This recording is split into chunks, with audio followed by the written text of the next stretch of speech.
once again, everybody. Thank you for joining me on this Tuesday, August 25th edition of Bang the Book Radio. My name is Adam Burke, your host for the next half hour or so as we chat with Brian Blessing, the host of Sportsbook Radio and Vegas Hockey Hotline. We'll talk NHL Playoffs, we'll talk FedEx Cup Playoffs with the BMW Championship, and we'll talk NASCAR as they finish up the regular season at Daytona with the Coke Zero Sugar 400, and then they start their playoffs next week. So I guess it's kind of a playoff-friendly edition here of Bang the Book Radio. As you know, this and every edition of Bang the Book Radio presented by our friends over at DSI Sportsbook. BTB and the number 200 is that promo code. 100% deposit match bonus for the Sportsbook. 100% deposit match bonus for the live casino at BetDSI. It's only a game until you bet it. You can bet on those games with all the content we have over at bangthebook.com. Daily MLB picks and tips. BMW Championship piece is up. Working on the NASCAR preview for this weekend. We've got NBA stuff. We've got NHL playoff stuff. We'll have Kentucky Derby write-ups for you as well. Plenty of things going on over at bangthebook.com. And lots of stuff going on in the world of Brian Blessing. Once again, from Sportsbook Radio and Vegas Hockey Hotline at Brian Blessing on Twitter. Brian, how's it going today, man? Outstanding, Adam. How you doing, buddy? Loving the hockey, the hoops, the baseball, car racing, golf. Car racing was exceptionally fun this weekend. Yeah, it was. How about you? Hitting the winner of the Indy 500 there. I love that kid. The Takuma Sato. I honestly, Adam, we talked about this last week. I was heartbroken he qualified so good. I mean, if he'd have started 33rd, I'd have, he qualified on the first row and he was 16-1. And qualifying and race trim are two different things. If he qualified in the middle of row 7, he'd have been 30-1. But 16-1 for a guy who was in the front row. And actually, I felt lucky. Caught a break. He had the race won, I believe. And then there was the accident, and that would have been Armageddon if they'd have red flagged the race and started all over. Dixon probably would have passed him on the restart. So he's driving. Those are the longest 5 laps of my life. When I'm going, don't run out of gas. But that kid, he's nuts. He either wrecks or wins. There's no two ways about it. He's a wild man. Well, I'm definitely glad it worked out for you here, and we will talk NASCAR a little bit later on in the show as we got a race at Daytona, which I'm sure, will be a typical Daytona race as we're getting ready for the playoffs here. But speaking of the playoffs, the NHL playoffs, as you mentioned, going pretty well here. Couple of interesting results last night. I don't think it's surprising that the Islanders won, but the Islanders were dominant in that game last night against the Philadelphia Flyers, won 4-0, outscored Philadelphia 3-0 at 5-on-5, and Barry Trotz is a magic man. I mean, this guy just gets it, doesn't he?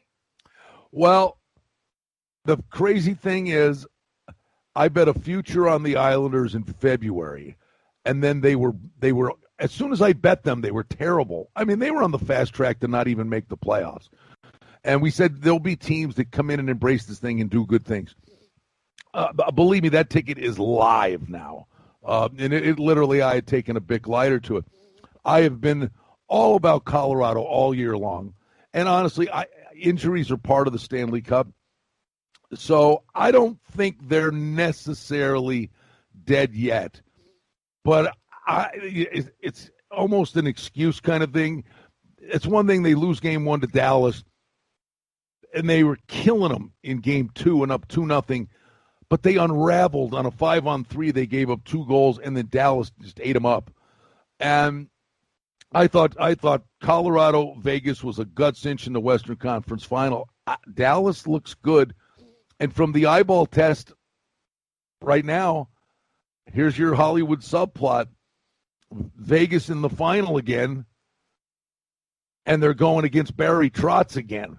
Except this time he's on the Islanders. This Islander team's a midful. I mean, maybe I think the Islanders could be more dangerous for Tampa Bay if they play Boston. It's almost like they're looking at themselves in the mirror when they play Boston, with the difference being Boston has that great first line. So that might be the rugged matchup for the Islanders. But boy, it's impressive. They get the lead and they get in your grill and shut you down. Well, and I think the most amazing thing, with that Colorado and Dallas series here, Colorado's got 2 goals 5-on-5. Dallas has 7. And Dallas is a team that was very good 5-on-5 defensively during the regular season.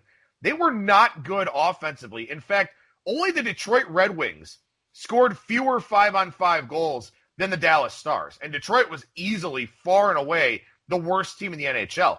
This Dallas offense that has all of a sudden come alive here in these playoffs, it's got to be the most shocking development here to this point. Yeah, and they look pretty indifferent for the longest time. And by the way, they're doing this without Ben Bishop. That's why I'm sitting there going, you can't sit there and say, oh, Grubauer's out and Johnson's out. The guy that really hurts not being there, I believe, for Colorado, too, is Calvert. But Dallas was this team, hey, with Ben Bishop, they have a chance against anybody. Well, Bishop's not playing, and they're doing just fine. They're getting some serious solid goaltending. It's interesting. You got to give them full marks. I still give Colorado a puncher's chance here. There's just too much speed and ability on this team. And Bednar's a good coach. He's going to have to make some serious adjustments. But Dallas is kind of on top of the skill they have and the size. They've done a good job, and I think where they're really giving Colorado fits, they're terrorizing Makar and Girard, the young defensemen. These guys, you can't hit what you can't catch. I got news for you. They're catching them. And they're slowing them down on the blue line. Now, there's no slowing McKinnon down, but he can't do it himself. So we take a look here at the Tuesday night matchups, and Boston and Tampa Bay. I mean, game one, pretty even for the most part. Tampa Bay, based on expected goals, was the better team at 5-on-5, but Boston does come away with the win. Boston played a very good first period. Tampa played an excellent second period. Couldn't score on their 18 shots against Yaroslav Halak. They get the 2 goals in the third period, but it winds up not being enough. But obviously, you've got a narrative here rolling into game 2 of, for the final 40, Tampa was the better team. Boston won because they played a good first period. They managed to hold on. What do you think happens here tonight in game 2? Do you see any of that stuff carrying over? I would envision Tampa Bay comes back with a big effort here. But, boy, the price is right. I mean, thinking you don't want to fall down 0-2, that you might see Tampa Bay minus 30, minus 40. Not the case. I think Tampa Bay comes back with a pretty spirited effort. Tampa Bay without Ryan McDonough tonight. I did see that. He's actually not going to be in the lineup for them. And, of course, missing Steven Stamkos, that's not a fun thing. There's a chance he could come back for the conference finals if they wind up getting there. But now they've got to win 4 out of 6 against the Boston team that was in line for the President's Trophy, before everything got shut down. I do want to ask, the difference between Tuukka Rask and Yaroslav Halak. We talked about it a little bit a minute ago with the difference between Ben Bishop and Anton Hudobin. Tuukka Rask was maybe the best goaltender, maybe the Vezina Trophy winner. Maybe Connor Hellebuck would have won it. But Tuukka Rask was right there during the regular season. He opts out. They go to Halak, who's obviously a very capable backup. But do you feel like at some point in this series we see that difference between Rask and Halak kind of hurt the Bruins, or are they just too good? Well, I mean, who was Jordan Binnington before last year? The guy's playing good. That's all there is to it. It's a goalie that's playing good. And he honestly could start for a dozen teams in the NHL. And honestly, the Rask thing energized and galvanized this team. They were kind of treading water. They have turned it on since Rask's departure. Hockey, the intangibles in hockey are, to me, so much more impactful than other sports. By the way, I don't even know what was the thing, and don't get mad at me. I ain't shooting holes at you. Well, what was the thing you said before? Expected what? Expected goals for. Yeah, great. Whatever. Okay. All right. Analytics in hockey. Throw it out the window. All right. Game 1, the Golden Knights. Ryan Reeves had a 31.58 Corsi. Antoine Roussel had a 76.92 Corsi. One of the keys to the game was Ryan Reeves taking Roussel out of the game and hit the fourth line carrying play to the point where they rewarded the fourth line to play 14 minutes. Vegas put the Sasquatch foot on them, but inside that game, one of the major determining factors was what Vegas's fourth line did. But if you read a box score told you that Reeves had a 31% Corsi and Roussel had a 76% Corsi, you'd think the Canucks won the game by 4. Analytics in hockey, take a Bic lighter to it. Well, I'll respectfully disagree with you there on that one. I think there are a lot of stats that do have a significant impact. You talk about things like high danger chances. That's the one. That's the only one. See, the NHL has made this egregious, they will not change. Shots on goal mean nothing. A team could outshoot a team 40-10, and the team that had 10 shots on goal could have been the better team in the game by a country mile because they had 4 shots that hit a post and 5 shots from the high slot that just went wide. They had all the quality scoring chances. That's the only one. Quality scoring chances. The rest of it is hot garbage. Again, I will respectfully disagree. But look, that was a big thing for Vegas. They had 11 high danger scoring chances. Vancouver with 6 of them. Robin Leonard played well when he had to. Certainly wasn't called upon a ton in Game 1. You think anything changes in Game 2 tonight where Vegas is more than a $2 favorite? Well, if Vancouver doesn't win tonight, they're getting swept. And Vancouver, you could say it was a one-off and it was a new series and you had a bad night. The thing is, you have a soap opera going on here with the Marc-Andre Fleury, Robin Leonard thing. And Vegas used that, I'm guaranteeing you, as a rallying cry. And they said, listen, they went out and murdered these guys. Like, go ahead. We just killed these guys. You want to ask us about the Fleury-Leonard controversy? Please. The players don't want to hear it. They're there for one reason. So that was a between-the-lines thing that was part of the game. And then Vancouver, it was a flawed mentality where Roussel before the game is yammering at Leonard, even bumped into Leonard. And I'm like, you're messing with the wrong guy. This guy's a mixed martial arts guy who loves to engage in battles. And then Vegas turned it around on him. They had the last change in the game. So this guy's trying to stir the pot. And every shift DeBoer put Ryan Reeves out there to the point where he got right in his face. Go, okay, you're talking a great game. I'm here. What are you going to do about it? He did nothing. And Reeves is sitting on the bench, cluck, cluck, cluck, calling him a chicken all night. And Vegas is laughing at them. So Vancouver's got one adjustment to make. That's turn the game into a track meet and pray to God that Markstrom can steal games. But if it's more of the same tonight, this is a sweep. I mean, is it going to be more of the same? I mean, can Vancouver Vancouver made great adjustments late in the series against St. Louis, but St. Louis doesn't have the offense that Vegas has. Vegas can play a defensive game when they want to, but they just keep coming and overwhelm you offensively. The Blues can't do that. And I think that's the recipe for an upset. A team that can't generate a lot of offensive chances, you can beat. A team where you're going to be chasing them around the ice the whole night, you can't. And I think that's Vancouver's problem. I don't know what exactly they can do differently here in Game 2 or in the rest of the series. Well, they got to open it up. I mean, they got to try to win slugfests.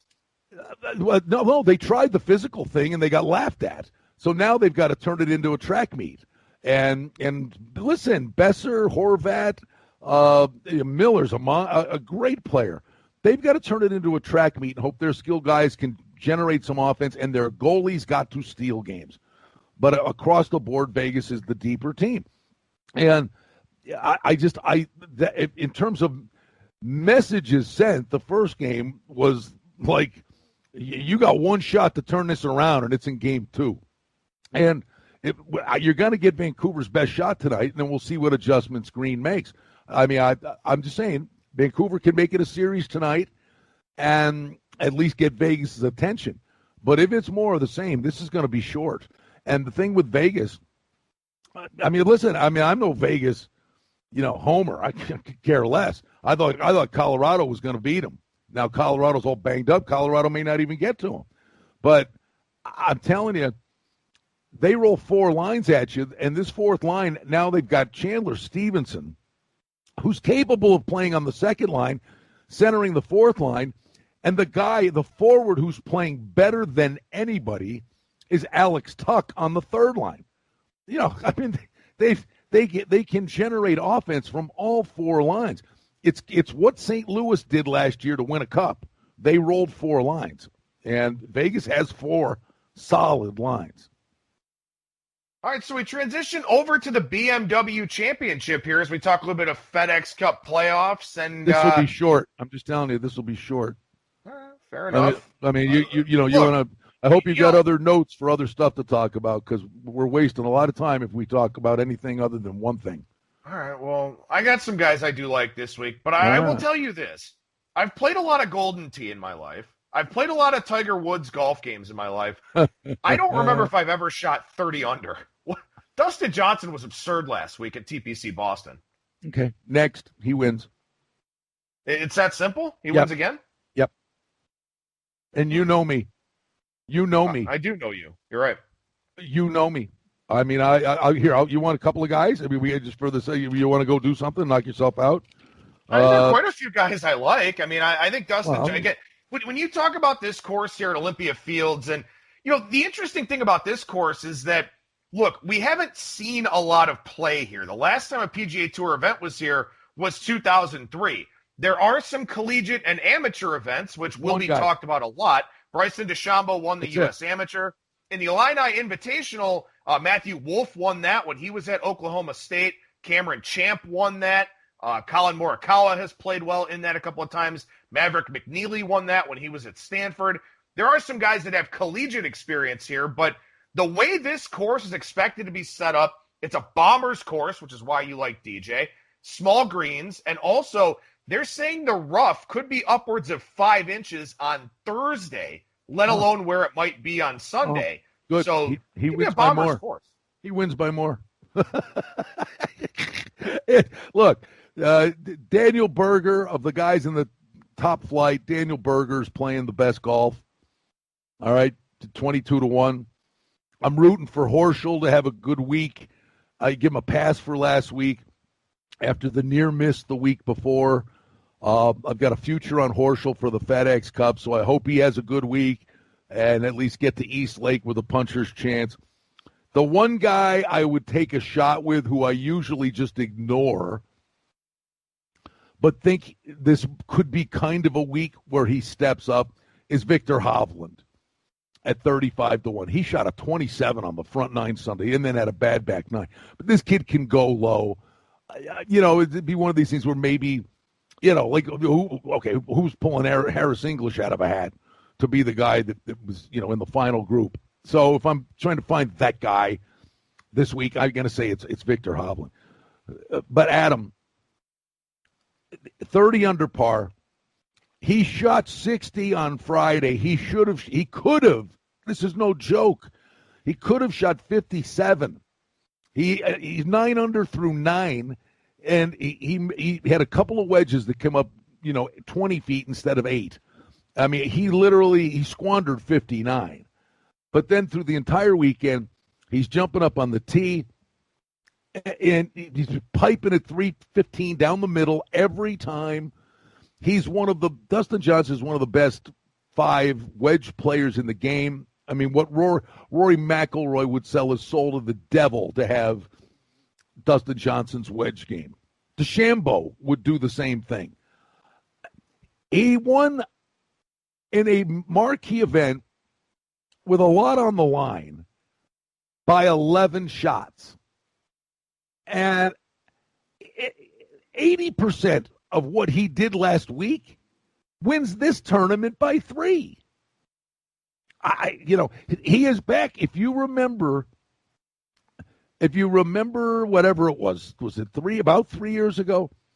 There was a time when Dustin Johnson, he's number 1 in the world again, he was just killing them. And when you go to Augusta, you're always, to me, you want a guy that can draw the ball or play a left-hander, because the course is not set up for guys that play a power fade. If you remember the one year in there, he was killing them. He was throttling guys. And he went to the Masters, and he was the monster favorite to win the Masters. He's playing so good, nobody's got a shot, and he fell down the stairs and didn't play. He's back to that. It's not a fair fight. I mean, it's honest to God. It's not. That was the most impressive thing I've seen in a long time, what he did last week. And you're telling me the rough's going to be even higher, and it's a bomber's course, and this guy's driver is nothing but center cut every time? Turn the page. I mean, you're going to make money in matchups this week. I think that's a good way to attack it. And also, too, this is a course where you kind of look at the breakdown of the course, and there are quite a few holes that kind of slant a little bit to the left off the tee, which, again, plays towards the strengths of Dustin Johnson. And, at 8-1, I mean, it's tough to go ahead and take 8-1, but sounds like you've made your mind up on doing that here this week. There are a couple of guys I'll throw out there. I also like Daniel Berger this week, 22-1. He played really well last week. That was obscured by how good DJ was. I think Tony Finau is an interesting guy this week. He also hits the ball a long way, 33-1 for him. When you talk about this course, it is purely a ball striker's course. A lot of strokes gained off the tee will be talked about in handicapping circles this week. Strokes gained approach, always very important. These are smaller greens, though. So the guys that are ball strikers that don't putt very well may have a better chance this week. You mentioned Victor Hovland. He's one of those types of guys. Great ball striker, can't putt worth a damn. Hideki Matsuyama, great ball striker, can't putt worth a damn. Finau is the same kind of player. His putter is not great, but he's excellent off the tee, pretty good on approach. Scotty Scheffler is another guy that's a pretty pure ball striker. So I'm kind of looking at guys like that here this week that maybe don't putt overly well, but they're very, very good off the tee, and if they can stick some iron shots, they'll put themselves in good shape. One last thing about Berger.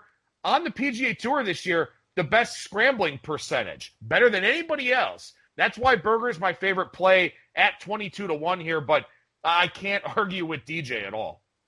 Well, the Berger thing on full display, they had the rain delay. I don't know if you watched when they came back out. They had the rain delay. There were six of them left on the course, and they're playing basically in the dark.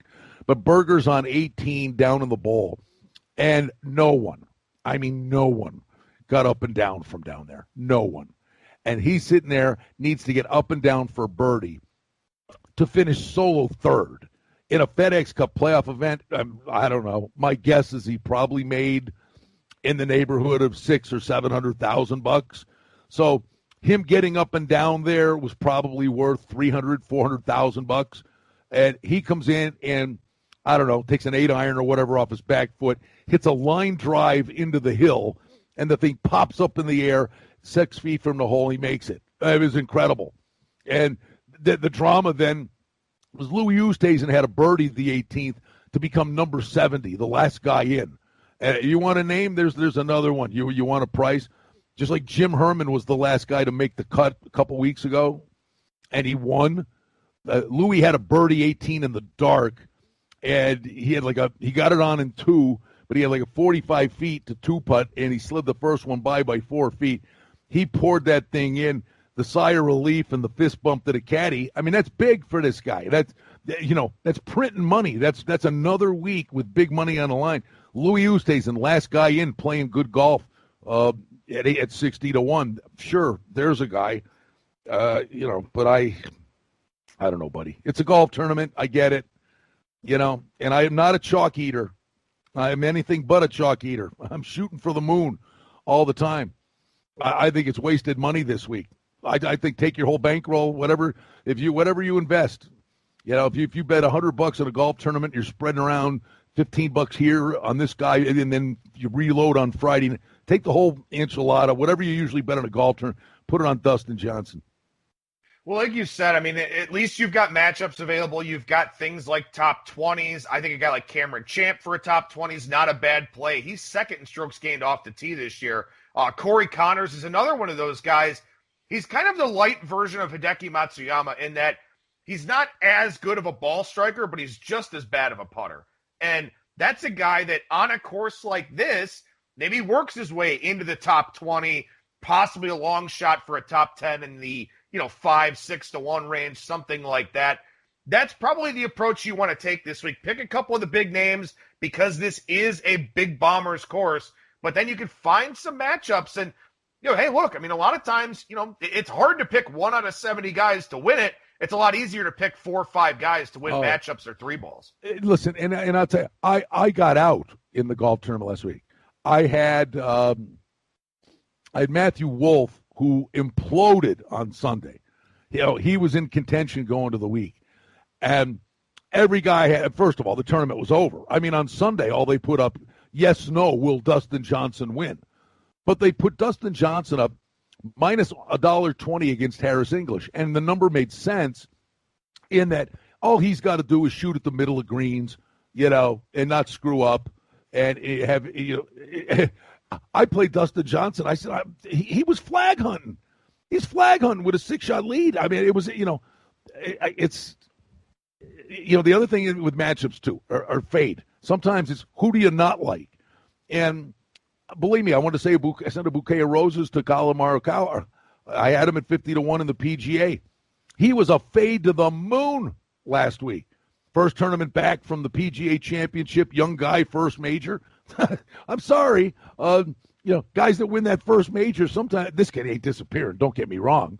But his first tournament back, not for me. He didn't make the cut. I mean, so all these things that are normally in play are in play inside the tournament. I just can't envision anything other than Dustin Johnson. I really can't. All right, so we go to Daytona, where the Coke Zero Sugar 400 comes out, and it could be anybody this week. I mean, it's a Daytona race. You've got the playoff implications, guys trying to get in, guys trying to get extra bonus points, stuff like that. But before we get into the breakdown of this race specifically, you got to give props to NASCAR. I mean, they got through their 26 regular season races. It took a lot of maneuvering. It took a lot of buy-in from the teams and the drivers to run back-to-backs like what we saw last weekend at Dover. This is a NASCAR season that everybody will remember. We'll remember everything about 2020 for better or worse. But, man, you got to give major props to the drivers and the teams and everybody involved with this. I can't believe they got through the completion of the regular season, and they've gotten themselves to the playoffs here with what has been a dramatic and unique and competitive NASCAR season. Incredible. It's been a joy. And then you get the intrigue of back-to-back races and things of that nature. And then now you start here, and then you end here going into the playoffs.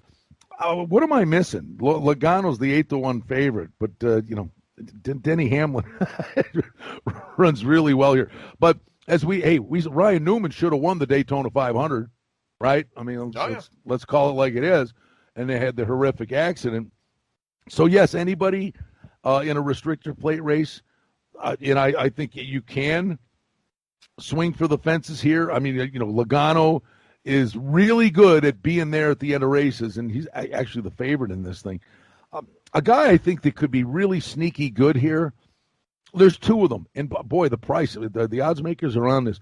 If you wanted price plays, I think DiBenedetto can be really good here in this restrictor plate race, and he's got a lot on the line. He's got to win, basically. And I really think that Tyler Reddick's going to win a race. Obviously we're at the end of the season.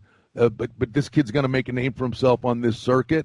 If we already saw the Cole Custer grenade go off earlier in the year. But in a restrictor plate race where it's pedal to the metal, I look at a couple guys at 25-1, DiBenedetto and Reddick, that I'd take a look at. Yeah, I like those two. I especially like the Reddick shot. In fact, I'm even seeing 40-1 out there in the offshore market. Another guy in that range who runs really well in these plate races is Austin Dillon. He's 33-1. And he has nothing to play for this week except getting extra bonus points. He got that win earlier in the year at Texas, a very surprising win for him. So he's already in.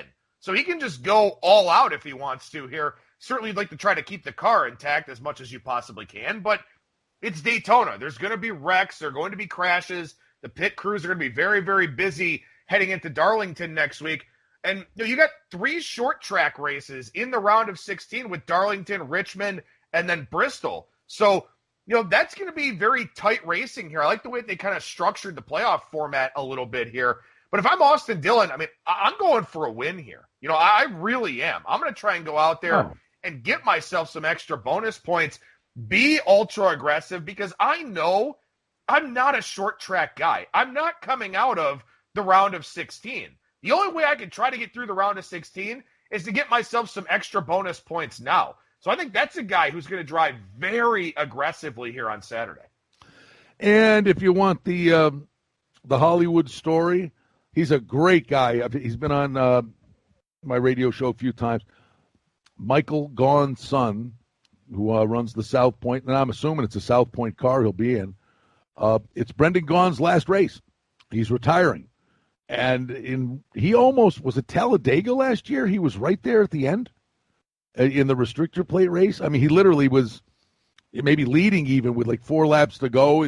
But the Hollywood story, guy's last race, 200-1. But he's a great guy. That'd be an awesome story. But but the crazy thing is, in restrictor plate racing, Adam, this isn't Talladega, but the same thing's in play. The big accident where, 16 of the best cars get knocked out, and then all of a sudden you're sitting there with a 2-lap shootout at the end on a restart. And if you're sitting in third or fourth, and the right car behind you pushes you to the front, these cars are all equalized, in a race like this. So literally, anything can happen. The price isn't good, and I bet him both races at Dover, thinking that, maybe there's a chance that he finds his way up there. And, of course, Hamlin and Harvick, chalkier guys win the 2 races at Dover. But Jimmy Johnson, 4th, 7th, and 3rd in his last 3 races. The price is terrible this week at 20-1. It just is. But can you imagine, the playoffs of this guy's last year as a full-time driver not having him eligible? I mean, I'm not a conspiracy theorist kind of guy, and I've talked about this a little bit in my write-ups, but I don't know. Is there some way that somebody just pushes this guy to the front? Oh, no. I mean, he's been competitive. He's had bad luck. He's had a lot of bad luck this year. I think I would also say there's a chance that he comes back next year. Just because of the way this year played out? Yeah, that it was this thing, and it was my big going away thing, and, no fans. So, I mean, the Hollywood story is, Jimmy Johnson wins this thing. But part of me says he's not done. That I can really envision him. That makes sense. I mean, I can kind of see it. It's not like he's like an also-ran. He's been there. He's had a chance on several occasions. The one race, I mean, I'm still bitter about it. He was sitting 3rd on a restart with like 3 laps or 4 laps to go, and I had him in a matchup or whatever, and he's sitting right there with a chance to win, and Keselowski spun him out. I mean, he's been competitive.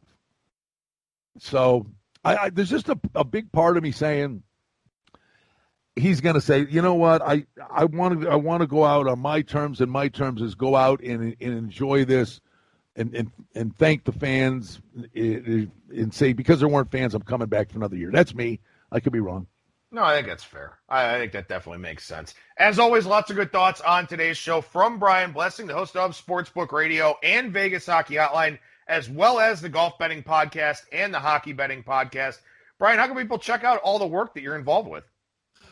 Yeah, it's go to hockeyanalytics.com. and Natural stat trick. Yeah. Is it? Yeah. Is this my last podcast? Oh, man. I'll never get off that.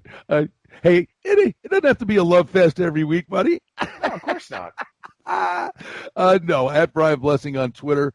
We'll have I put the links for all the stuff up there. You want to listen live, noon to 2, kshp.com. Really good stuff on the hockey show from 1 to 2, and of course Sportsbook Radio, the top sportsbook directors in town. And we're getting back, bud. I mean, think what's coming up. And honestly, we're excited. We're going to start doing videos again here, and we're getting back on the beam. But, I mean, we've got the Kentucky Derby. We've got the U.S. Open. We've got the Masters. The NFL's coming. The hockey, the hoops has been good. baseball's kind of up and down. But honestly, when you're watching the baseball games are good. We're getting there. We're getting there, man. Yeah, we definitely are. And definitely getting there over on Twitter at Brian Blessing. Make sure you follow him for all of his great content and insights. Brian, always a pleasure, man. Thank you so much for joining me, and we'll talk to you again next week. All right, Adam. Always good, bud. Have a good day.